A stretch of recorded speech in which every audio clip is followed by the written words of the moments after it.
4월 6일 수요일 요한복음 16장 1절로 15절 말씀.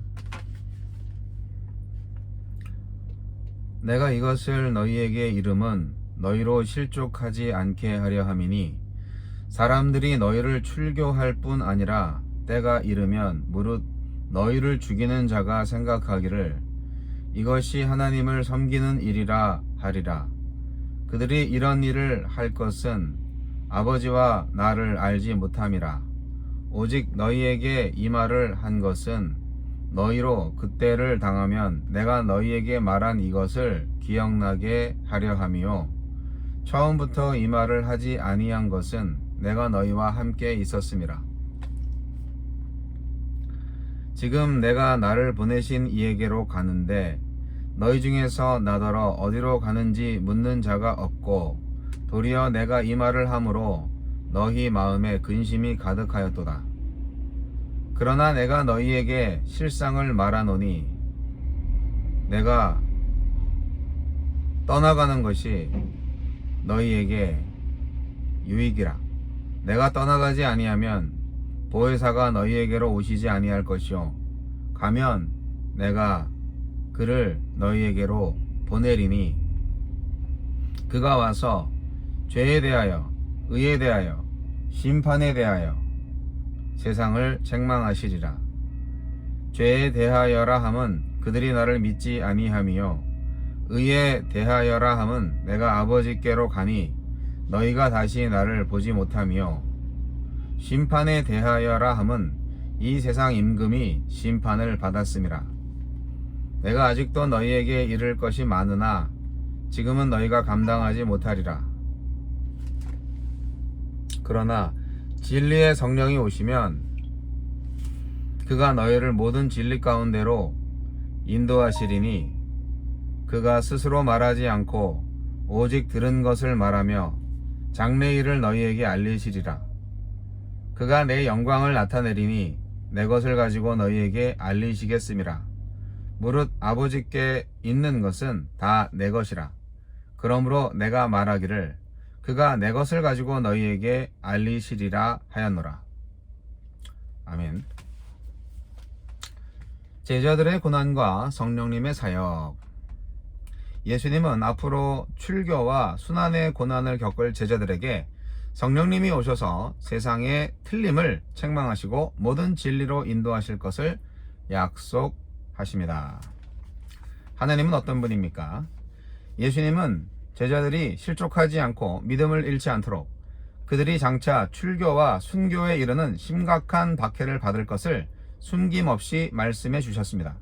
왜냐하면 고난을 아는 지식이 고난에 흔들리는 마음을 붙들어주고 예수님을 따르던 삶의 궤도를 벗어나지 않도록 지탱해 준다는 것을 아셨기 때문입니다. 우리는 제자의 길에 놓인 역경을 알아야 합니다. 그렇지 않으면 고단한 길이 틀린 줄 알고 편안한 길만 찾다가 세상의 길, 어두움의 길로 잘못 들어설 위험이 있기 때문입니다. 예수님은 제자들이 근심하지 않도록 비극적으로 보이는 사건의 이면에 있는 역설적인 실상을 알려주셨습니다. 예수님의 떠남과 죽음은 예수님께 걸었던 기대와 예수님과 함께한 시간을 모두 허사로 돌려놓을 것처럼 보였습니다. 그러나 예수님은 자신의 떠남이 성령의 오심을 낳을 것이며 이것이 실패가 아니라 구원 사역의 진전임을 가르쳐 주셨습니다. 제자는 역경의 길 끝에 하나님이 예비하신 역전의 결과를 알아야 합니다. 그래야 근심을 떨치고 좁은 길로 전진할 수 있습니다. 성령님은 세상을 책망하시며 잘못된 것을 바로잡으십니다. 사탄의 다스림 아래 있는 세상은 예수님을 믿기는커녕 죄인으로 몰아 십자가에 못 박으면서 그것을 의로움이라고 여겼습니다. 그러나 예수님의 부활과 승천, 그러 말미암은 성령의 강림은 예수님이 의인이며 예수님을 죄인으로 취급한 사람들이 죄인이라는 하느님의 판결을 확정지었습니다. 사탄은 지금도 교묘하게 죄와 의를 뒤집어 놓지만 성령님은 끊임없이 그들의 오류를 들춰내시고 고발하십니다. 우리는 지금 이 시대를 보면서 성령님이 무엇을 책망하시는지 주목해야 합니다. 성령님은 언제나 우리를 예수님의 진리 가운데로 인도하십니다. 새로운 시대, 복잡한 상황에 맞닥뜨리면 무엇이 예수님의 가르침에 부합한 것인지 판단하기 어려워집니다. 그럴 때마다 성령님은 무엇이 예수님의 진리에 부합하는지, 무엇이 예수님의 계획인지, 무엇이 예수님의 영광을 드러내는 길인지 알려주십니다. 주여, 세상을 책망하시고 진리로 인도하시는 성령님을 따르며 주님의 영광을 드러내게 하소서. 자, 노준엽의 날마다 성경, 성서 유니온에서 나오는 매일 성경을 보고 있습니다. 미국 메릴랜드 선교교회 성도님들과 개척 당시부터 매일 새벽 기도회 교재로 사용을 했던 것이고 지금도 계속됩니다. 그래서 여기 4월 6일자에 나와 있는 오늘의 본문을 읽고 그리고 이쪽에 해설을 방금 읽었습니다. 사실 성서 유니온이라는 이 출판사하고 저는 뭐 아무런 상관이 없지만 여러 묵상 자료들이 있는데 이게 이제 제가 아틀란타 새생명교회에 있을 때부터 사용을 해왔던 것이고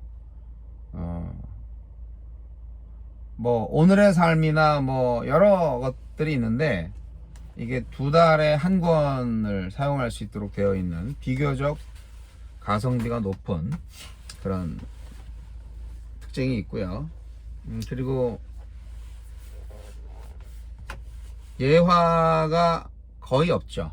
오늘의 삶 같은 경우에는 날마다 예화가 많이 들어가 있는데 뭐 그렇게 남의 얘기를 재미있게 보는 것도 좋지만 말씀을 정확하게 해석할 수 있는 길잡이가 되고 예화는 뭐 나 스스로가 만들어가는 걸로 그렇게 하면 좋겠다는 생각이 들어요.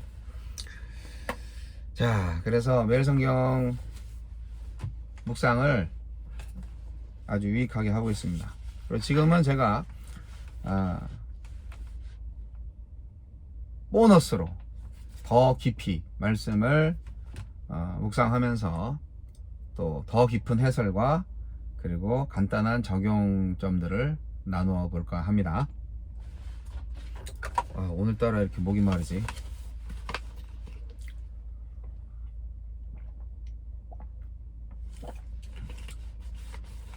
어제 좀 근무 갔다 와서 너무 피곤해서 바로 자가지고요. 그래서 어제 밤에 사실 매일 성경 보면서 묵상을 촬영하고 업로딩을 했어야 되는데 뭐 이런 경우가 많죠. 제가 참 게을른 종이에요. 그래서 새벽같이 또 나와서 하다 보니 이제 잠깐 쉬는 시간을 이용해서 성경을 보고 있습니다. 어쨌거나 매일 보는 게 중요합니다. 네. 여기는 인천항 트럭 휴게소예요. 트럭하우스, 내 트럭하우스라고 하는 곳인데 하여간 트럭들이 줄비합니다. 네. 자, 너무 제자들이 예수님의 이 말씀을 들을 때, 이 고별 설교를 들을 때 얼마나 마음이 울먹울먹 했을까 그런 생각이 듭니다. 오늘 본문 말씀은 예수님께서 어둠의 세상에서 빛으로 돌아가시면서 제자들은 이제 예수님 없는 세상에 살게 되잖아요. 제자들한테는 이 세상이 그야말로 증오의 세상이죠. 왜냐하면 예수님이 세상으로부터 미움을 받았는데 이제 예수님이 없어지면 그의 제자들이 예수님께 가해질 압박을 그대로 받을 거잖아요. 예수님은 이제 그거를 미리 알고 예언하시는 거예요. 근데 참 아쉬운 것은 그렇게 협박을 받고 핍박을 받고 압박을 받고 고난을 받고 막 순교도 당하고 막 그러겠지만 그래 그럴 거야 이렇게 말씀하신다는 거예요. 이게 무슨 말이냐면 그렇게 순교의 압박을 당할 때 내가 짠 나타나서 너희들을 구해줄 거야 그렇게 말씀하시지 않는다는 거예요. 너무 야속하시다. 근데 예수님이 이런 말씀하시죠. 내가 가는 게 너희들한테 유익해. 왜냐면 내가 가야 보혜사 성령이 너희한테 갈 거거든. 그 말씀이죠. 육신의 예수가 참 빛으로 제자들과 함께 했지만 이제 예수님이 가시고 성령께서 제자들 안에 거하시게 됩니다. 그 성령께서는 세상에 대해서는 검사 역할로, 제자들에 대해서는 변호사 역할로 그렇게 사역을 하실 거예요.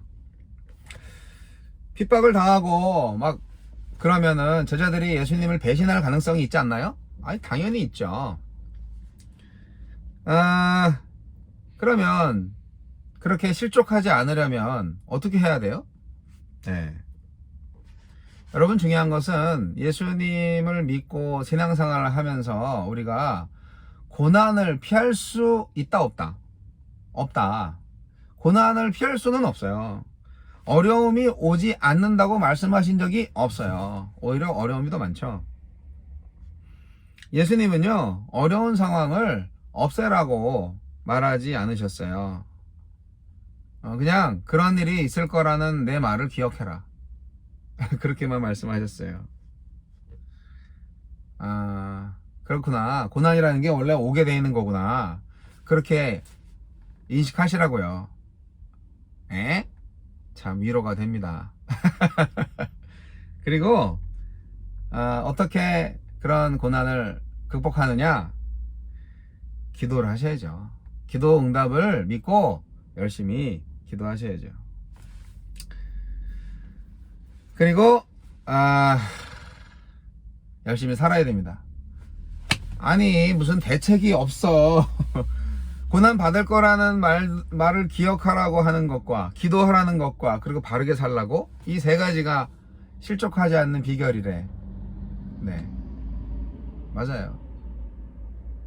그거를 받아들이셔야 돼. 우리는 뭐 어떤 신비한 능력을 예수님으로부터 기대할 필요가 없어요. 우리가 기독교인의 생활, 신앙생활이라는 것이 과연 정말 어떤 거냐, 그 제대로 된 의미를 알 기회가 온 것입니다.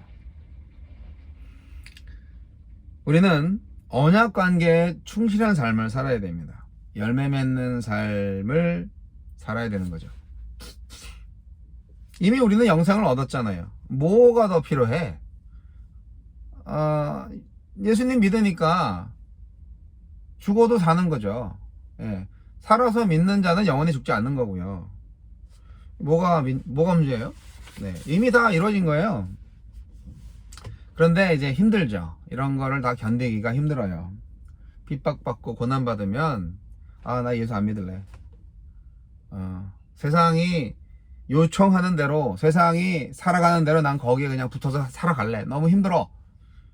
그렇게 될 수 있잖아요. 그런데 그것을 그렇게 하지 않고 정말 예수님이 이렇게 살아라, 그렇게 살 수 있는 방법, 결국 성령 하나님께서 도와주실 때 가능하다. 네, 그게 중요합니다. 세상이 제자들을 미워하는 핵심은 아까도 말씀드렸지만 예수님 때문입니다. 예수님이 살아계실 때는 예수님이 세상의 모든 적대감과 미움을 받고 있었어요. 제자들한테까지는 안 갔어요. 그런데 이제 예수님이 사라지시면 그 모든 압박이 제자들한테 갑니다. 그러면 그 제자들은 어떻게 생존하냐? 성령께서 오신다. 예, 계속 지금 이제 반복적으로 말씀드리는 건데, 성령이 오시면 그러면 구체적으로 뭘 하시냐? 예, 아주 할 일이 많으시죠, 성령께서. 8절로부터 보시면 성령이 하시는 일이 아주 대단하십니다. 첫째, 세상 죄에 대한 책망을 하시는 게 성령입니다. 세상의 죄는 뭐냐고요? 예수 믿지 않는 거예요. 예수 믿지 않는 죄에 대해서 책망하신다고요. 예수 믿지 않는 게 우리 인간의 가장 큰 죄예요. 왜냐고요? 예수를 왜 거절해? 예수는 하나님의 선물이야. 하나님을 거절한 거네. 예수님을 안 믿는다는 것은. 그렇기 때문에 가장 큰 죄가 예수님을 안 믿는 죄인 거예요. 성령은 바로 그 예수님을 믿지 않는 그 죄를 책망할 것입니다. 그리고 성령이 책망하는 두 번째, 의에 대한 책망을 하신다는 거예요. 이게 좀 말씀을 읽으면은 무슨 말인지 잘 몰라요. 세상에 대한 성령의 책망이 자신이 아버지께로 가서 제자들이 다시 보지 못하기 때문이라고 말하는데 이해가 안 되죠. 이것은 하나님의 구원 계획을 이해할 때 이해할 수 있는 부분입니다. 왜 예수님이 십자가에 달려 죽으셔야 했는가? 그것은 하나님의 오래된 구원 계획을 성취한 것이기 때문입니다.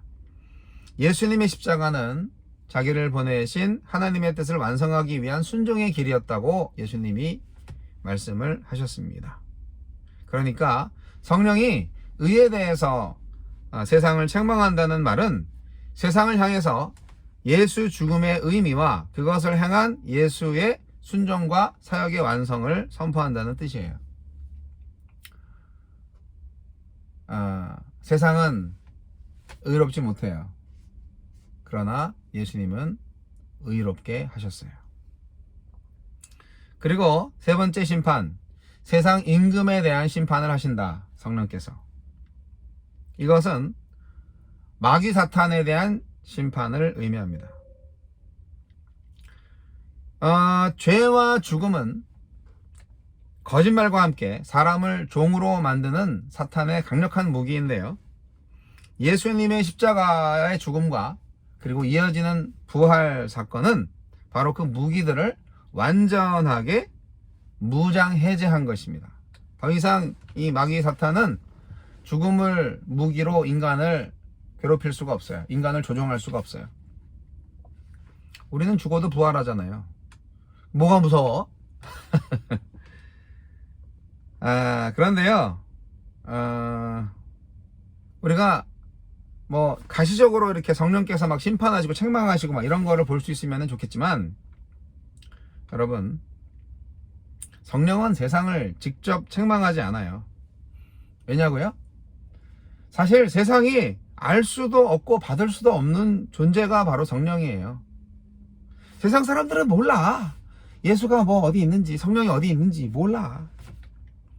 성령의 일은요, 제자들 안에서 세상을 향한 그들의 선포와 제사장 역할, 곧 하나님과 예수를 증거하는 사역을 통해서 전개됩니다.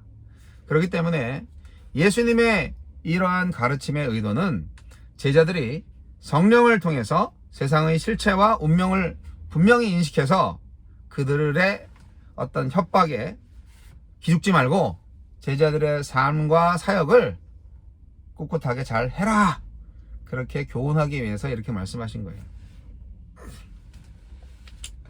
세상에 대한 성령의 역할은 이렇게 세 가지 책망이었고, 제자들을 향한 성령의 역할이 있어요. 오늘 말씀이 길어서 조금 죄송한데 이게 가장 중요합니다. 두 가지 제자들을 향한 성령의 역할이 있습니다. 하나는 제자들을 진리 가운데로 인도한다는 거예요.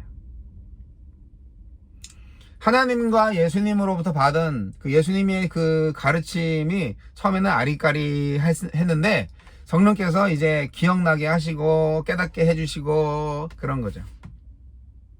그리고 그렇게 옛날에 가르쳐 주셨던 예수님의 말씀을 다시 기억나게 하실 뿐 아니라 장래일도 알려주신다는 말씀을 하시는 겁니다.